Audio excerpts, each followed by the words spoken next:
ever. I'll tell you more about the phone-in just a moment. But for the rest of the programme, packed show, obviously, for 3 hours.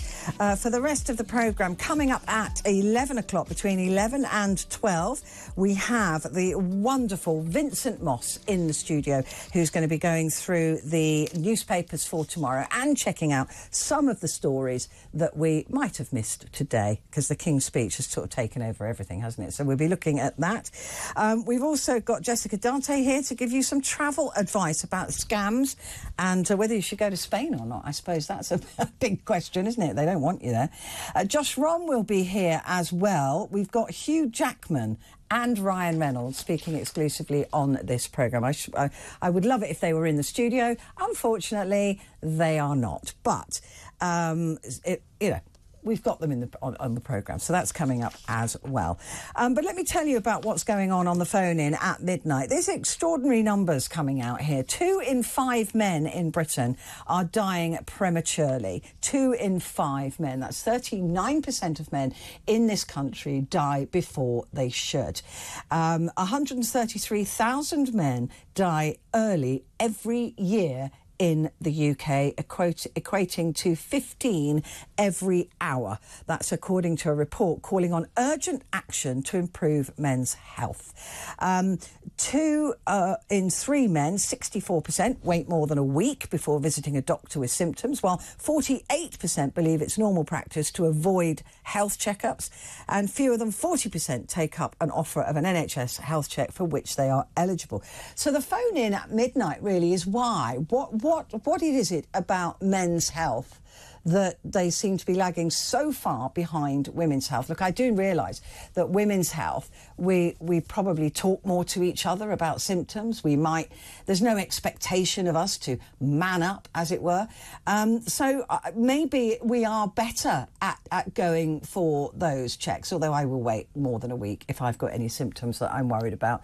But I think that on the whole, women are slightly more engaged with their health than men are. Well, it appears that it would be, because women do tend to turn up for their health screenings. So maybe it's because there's more publicity around things like breast cancer, cervical cancer, all of those things. We don't really talk much about the male cancers, the prostate cancer, all of those things. And that some men are embarrassed by. They fear what a checkup might find. They fear what, if they've got prostate cancer, what does that mean for them in going forward and for their manhood, and all of those questions. So I think it's fairly understandable. But when we look at these numbers, you can't ignore as well that suicide is still the #1 killer of men between the age of 20 and 34. I thought that age group had actually expanded to be closer to 50. But it's still the #1 killer. So this is what we're going to be talking about at midnight. I want to hear your stories. Maybe you're a woman in a man's life and you can't get him to go to the doctor for love nor money. I did a phone-in a while ago about prostate cancer, and I had one of the callers phone in and said, I won't go and have it done, and I made him go and do it, and he did go, and he was all clear, and he said it really wasn't as bad as I thought it was going to be. I wish I'd gone years ago. So there are these things that, if there's a man in your life, perhaps you need to be a little bit more persuasive about going for those checks. So that's what we're going to be talking about at midnight. Do give me a call, 0344 499 1000. As a man listening, why don't you go for these checkups? Is there this whole sense of, oh, man up, you'll be fine, it's only man flu, all of these things that make you feel like you really should just shut up and get on with it? So it's 0344 499 1000. You can text on 87222, tweet on X, which makes no sense, but it's at TalkTV, and you can also directly X me, which always, like I say, always sounds rude, on at Petri Hoskin. So do please get in touch on this topic. It's a very important topic, and as Kev was saying, it's something we've got to talk about, because if we don't talk about it, then it doesn't get a light shone on it. So almost 2 in 3 men wait more than a week before visiting a doctor. In England and Wales, suicide is the leading cause of death between men aged 20 to 34. And to discuss this with me now is Matt Johnson, broadcaster, mental health advocate and creator of The Check-In. Matt, good evening. Good evening. Thanks very much for having me. We've been talking about this subject all day across numerous elements of the press. And it's, as you know, as I was listening to you read out those statistics, it's absolutely troubling and shocking, isn't it? It really is, Matt. And I have to say, it's lovely to see you. We haven't seen each other for a while. Matt and I used to be on the same programme together years ago. And actually, it's so shocking. And also the suicide, I always find this absolutely, the suicide statistics. I've got a son, as you know, myself. And I've always been very keen on looking at his mental health, always checking in on him. He's 27 now, but, you know, I was very pleased when his friends and he were 15, 16. They would check in on each other. And I wonder if it's a generational thing. Well, I hope it is. I hope these stats show that maybe, well, as well as the conversations that we're having now, there might be some improvements when it comes to men reaching out, not just about their mental health, but both their physical and mental health.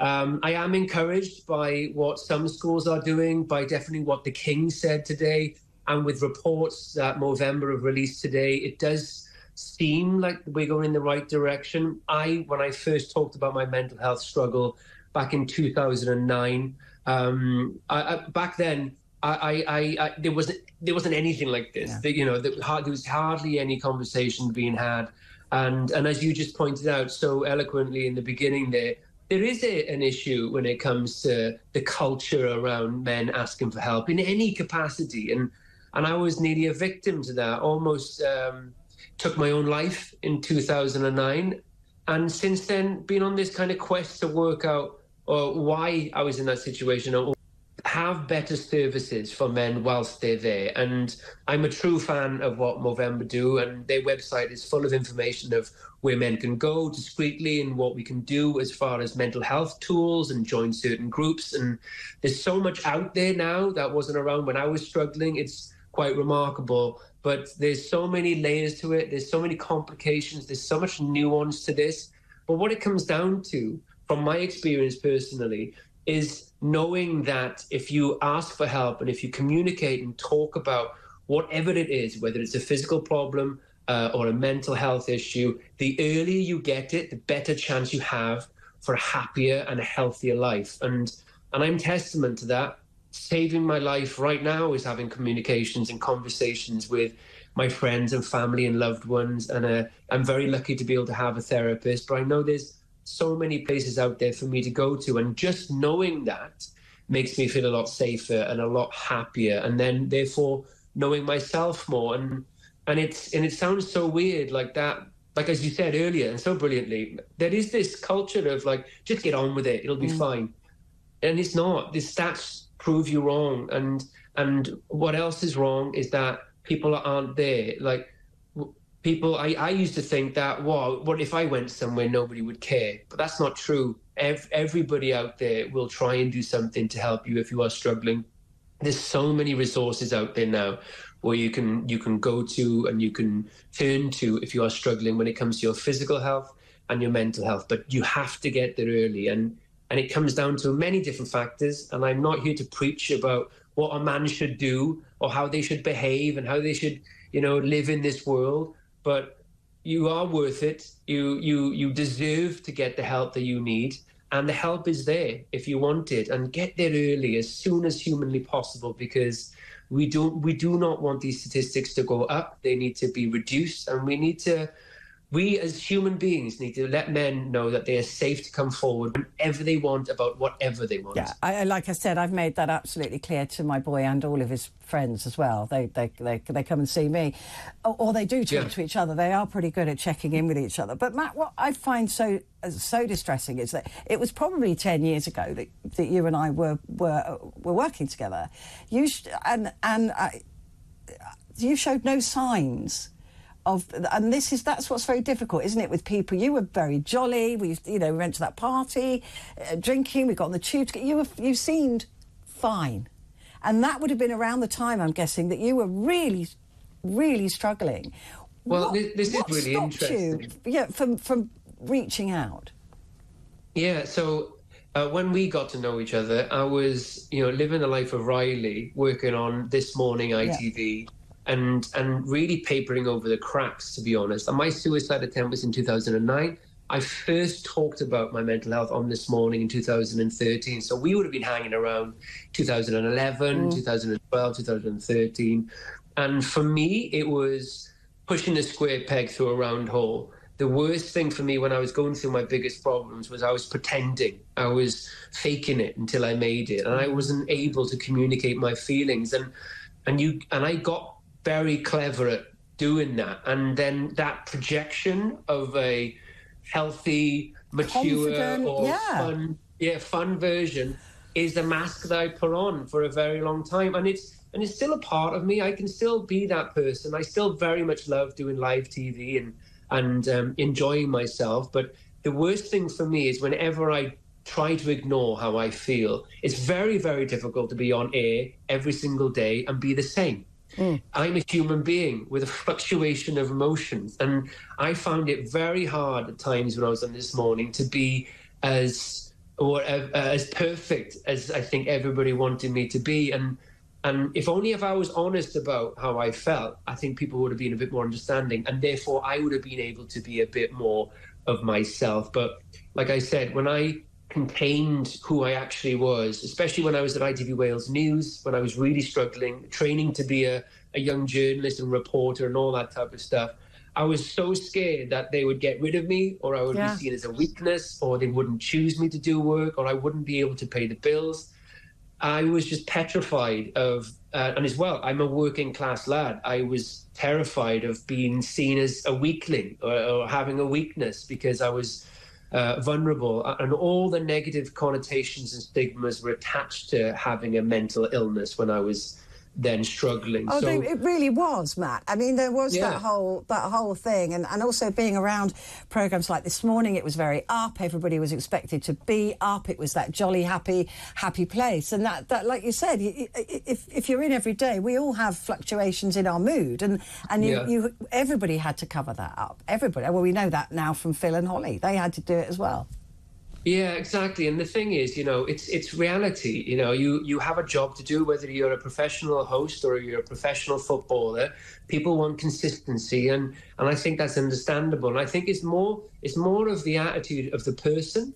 So I would love it now. If I had a live show every single day, I think I would go on in the first opening link and say, by the way, I'm about a 6 out of 10 today. We'll be fine. We'll get through it. It's not a problem. But I just needed to say that for me, not for you. Don't panic. I'm going to be all right. And then hopefully the next day.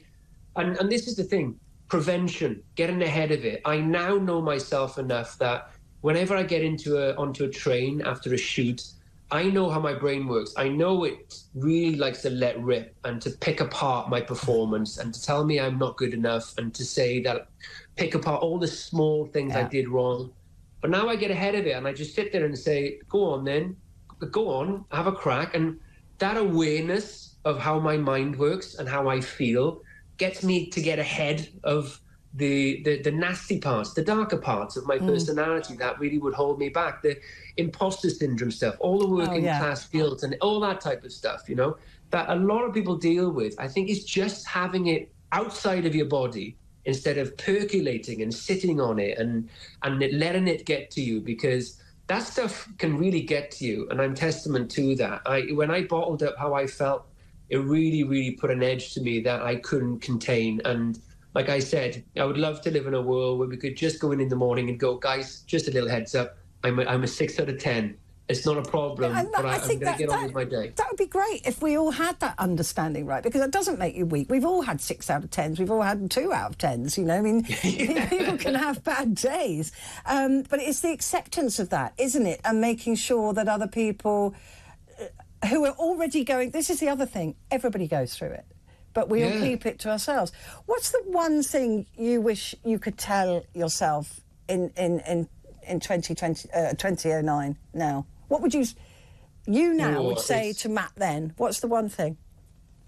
It's such a big question that I've been asked a lot, and I've never really had an answer. And from my own personality and from how I behave in the world, it would be to not take everything so personally. I was a very headstrong, very chip on my shoulder working class lad, and I really isolated myself by being very sensitive in the world. And my number one bit of advice to myself would be to communicate and to talk about how I feel. And because I was so like, oh, it's me against the world and I shouldn't tell anybody and I'm going to beat this and whatever. And that really, really got to me. That nearly killed me, that attitude, because now I know how important it is to share with somebody, or even if you write into a journal how you feel, how you're getting along, just to acknowledge the reality of your human existence, and because like you say, everybody has bad days, everybody goes through ups and downs. Some, because of their chemistry in their minds, can't necessarily deal with it as good as other people, and sometimes things happen in your life that are terrifying and devastating. People break your heart, people pass away, animals pass away, which is possibly the worst. And and things happen, and it's getting ahead of it, and it's the same. I'm talking about mental health now, but here at Movember, we talk about physical health and all elements of men's health. It's, if you feel something's off, the earlier you go and communicate with a professional or with somebody, the better chance you have to a happier and healthier life. And it's quite simply said, I know. It's very difficult to do, I know, but it's imperative. It's the most important thing that you have to do. And I hope that every man is listening to that. I really, really do. And it's certainly what I say to the men in my... Well, the person I tell the most things to when I'm having a bad day is my dog. I have to be honest with you, Matt. And he never judges me, ever.